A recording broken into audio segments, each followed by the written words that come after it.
दोस्तों नमस्कार, मेरा नाम है राजेंद्र प्रताप सिंह और आप देख रहे हैं YouTube channel view point with Rajendra. अगर आप टीजीटी, पीजीटी, एलटी ग्रेड सहित विभिन्न राज्यों की कला विषय के शिक्षक बनने की तैयारी कर रहे हैं, तो प्रस्तुत है 30 प्रश्नों की व्याख्या सहित नई श्रृंखला सुपर 30।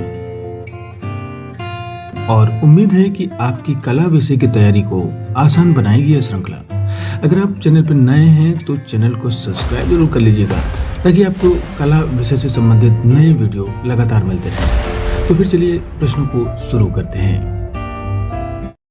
दृश्य कलाओं के क्षेत्र में बस्ट से क्या तात्पर्य है?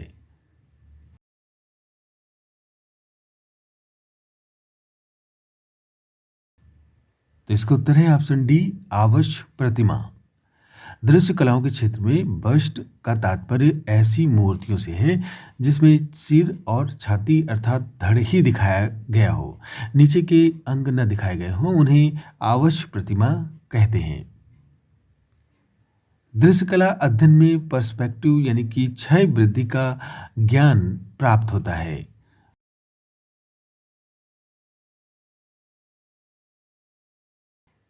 तो इसका उत्तर है ऑप्शन डी, दृश्य चित्रण में। दृश्य कला अध्ययन में पर्सपेक्टिव यानी कि क्षय वृद्धि का ज्ञान दृश्य चित्रण से होता है। क्षय वृद्धि से चित्रण के प्रकार तथा सौंदर्य प्रकट करने की भंगिमा का पता चलता है। अगला प्रश्न है कि वह तकनीक जिसमें डिजाइन को धातु की प्लेट पर खरोच दिया जाता है और फिर एसिड के साथ डालकर उड़ेला जाता है, क्या कहलाती है? तो इसका उत्तर है ऑप्शन सी, नक्काशी। यह वह तकनीक है जिसमें डिजाइन को धातु की प्लेट पर खरोच दिया जाता है और फिर एसिड डालकर उड़ेला जाता है, नक्काशी कहलाती है, यानी एचिंग कहलाती है। अगला प्रश्न है कि वॉश तकनीक की रेखाएं भारतीय कलाओं से प्रेरित हैं, लेकिन तकनीक क्या है? तो इसका उत्तर है ऑप्शन डी, चीनी जापानी। वॉश तकनीक की रेखाएं भारतीय कलाओं से प्रेरित हैं, लेकिन यह तकनीक चीनी जापानी है। भारत में इस तकनीक को बंगाल शैली के चित्रकारों ने विकसित किया है। ग्लास एचिंग के लिए किस पदार्थ का प्रयोग किया जाता है? तो इसका उत्तर है ऑप्शन ए, हाइड्रोफ्लोरिक अम्ल। ग्लास एचिंग के लिए हाइड्रोफ्लोरिक अम्ल का प्रयोग किया जाता है। यह बहुत ही खतरनाक रसायन है। यही कारण है कि सौंदर्य प्रसाधनों में इसका इस्तेमाल नहीं किया जाता।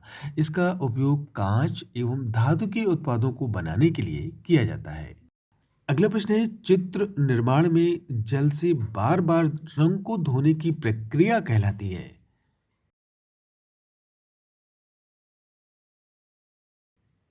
तो इसका उत्तर है ऑप्शन सी, वॉश चित्रण। चित्र निर्माण में जल से बार बार रंग को धोने की प्रक्रिया वॉश पेंटिंग कहलाती है। अगला प्रश्न है, जल रंग का मुख्य गुण है। तो इसका उत्तर है ऑप्शन ए, पारदर्शिता। अगला प्रश्न है, निम्नलिखित में से कौन सा जल रंग चित्र का हिस्सा नहीं है?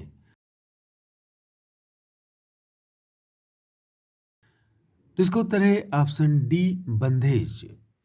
वॉश, टिंट तथा हल्के से गहरे टोन जल रंग का हिस्सा है, जबकि बंधेज में कपड़े में कहीं पर भी गांठ बांध दिया जाता है। इसके बाद उस कपड़े को अलग अलग रंग और पैटर्न के देने के लिए रंगों में डुबोया जाता है।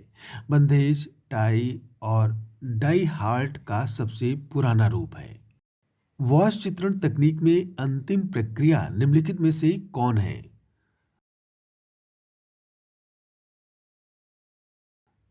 तो इसका उत्तर है ऑप्शन बी, रंग मिश्रण।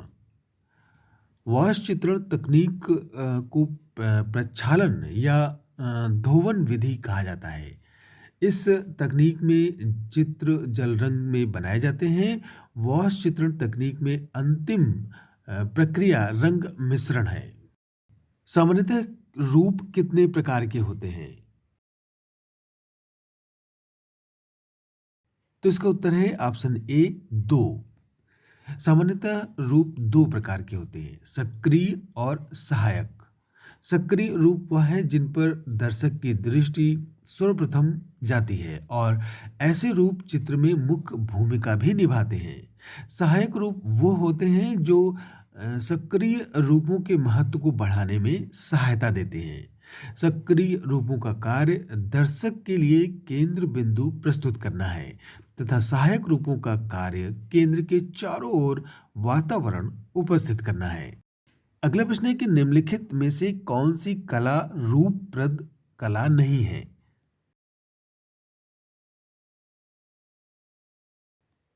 तो इसका उत्तर है ऑप्शन डी, संगीत। मूर्तिकला, चित्रकला तथा वास्तुकला रूपप्रद कला है क्योंकि ये सभी त्रिआयामी रूपों में बनाए जा सकते हैं, जबकि संगीत कला को चित्रित नहीं किया जा सकता। अगला प्रश्न है स्थल विशिष्ट कला कौन सी है?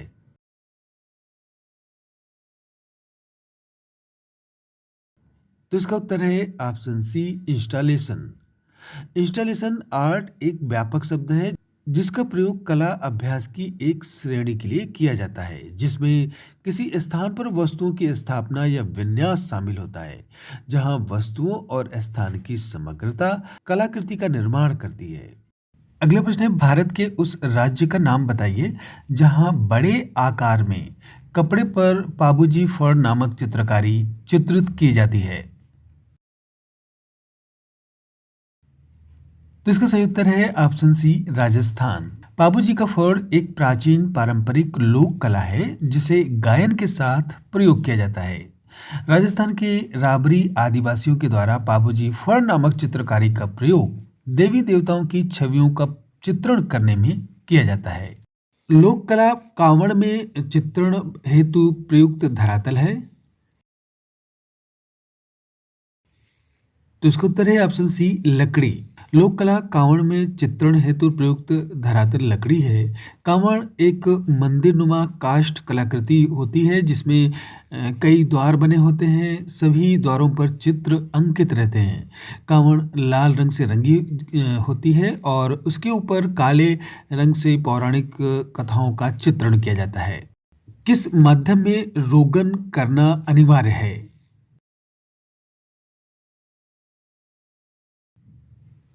तो इसका उत्तर है ऑप्शन सी, तैल माध्यम चित्रण में। रोगन करने के लिए तैल माध्यम में चित्रण करना अनिवार्य है। अगला प्रश्न है सफेद रंग के मिश्रण से तैयार रंगतों को कहते हैं। तो इसका उत्तर है ऑप्शन सी, टिंट। जब कोई रंग सफेद रंग मिलाने से अपने वास्तविक रंग से हल्का हो जाता है तब उसे टिंट कहते हैं। छापा चित्रण की एक पद्धति है।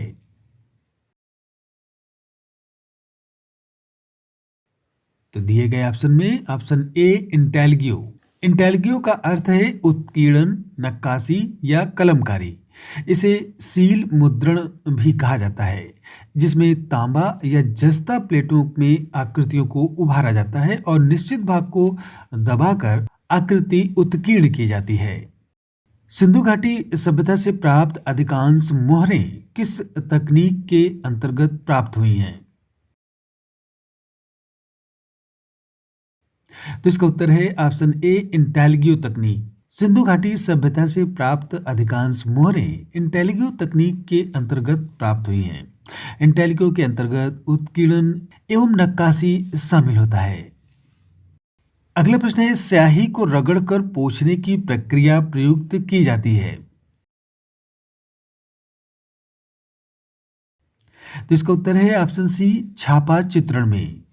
स्याही को रगड़कर पोंछने की प्रक्रिया प्रिंट मेकिंग में प्रयुक्त की जाती है। अगला प्रश्न है चित्र के अलावा विविध सामग्री व पदार्थों को चिपकाकर चित्र बनाने को कहा जाता है। तो इसका उत्तर है ऑप्शन सी, कोलाज। फोटो, कागज अथवा कपड़ों के टुकड़ों को चित्र तल पर चिपकाकर तैयार की गई कलाकृतियां कोलाज चित्रण कहलाती हैं। तैल रंगों को जिस अंडाकार फलक पर फैलाकर मिलाया जाता है उसका सही नाम क्या है? तो इसका उत्तर है ऑप्शन सी, पैलेट। तैल रंगों को जिस अंडाकार फलक पर फैलाकर मिलाया जाता है उसका सही नाम पैलेट है। अगला प्रश्न है, खर्रा चित्र है।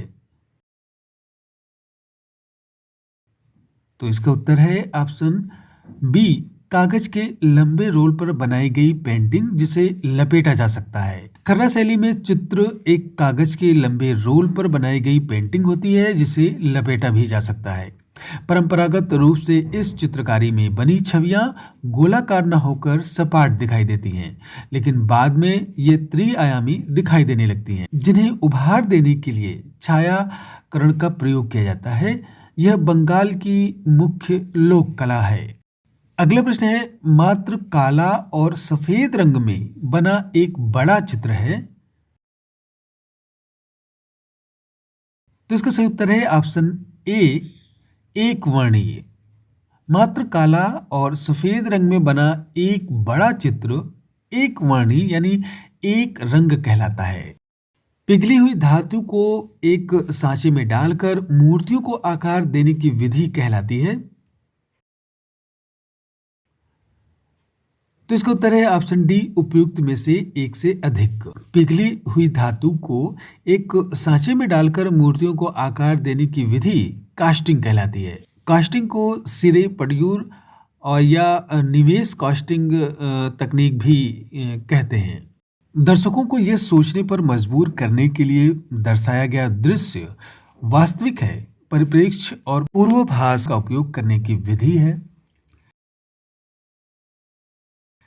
तो इसका उत्तर है ऑप्शन ए, रोशनी यानी इल्यूमिनेशन। दर्शकों को यह सोचने पर मजबूर करने के लिए कि दर्शाया गया दृश्य वास्तविक है, परिप्रेक्ष्य और पूर्वाभास का उपयोग करने की विधि रोशनी कहलाती है।